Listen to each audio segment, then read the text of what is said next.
بسم اللہ الرحمن الرحیم واکتب لنا فی حوله الدنیا حسنة وفی الآخرہ، اور ہمارے لیے اس دنیا میں بھی اور آخرت میں بھی بھلائی مقرر فرما۔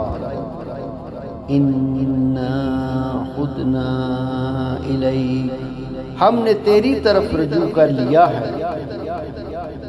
قال عذابی اصیب بہ من اشاء، ارشاد فرمایا عذاب تو جسے میں چاہتا ہوں دیتا ہوں۔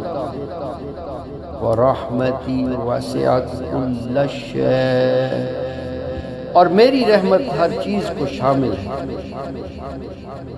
فَسَأَكْتُبُهَا لِلَّذِينَ يَتَّقُونَ وَيُؤْتُونَ الزَّكَاةَ وَالَّذِينَ هُمْ بِآيَاتِنَا يُؤْمِنُونَ، بس اسے میں ان لوگوں کے لیے مقرر کر دوں گا جو تقوی رکھتے ہیں اور زکوٰۃ دیتے ہیں اور جو ہماری آیات پر ایمان لاتے ہیں۔ اللہم صلی علی محمد و آل محمد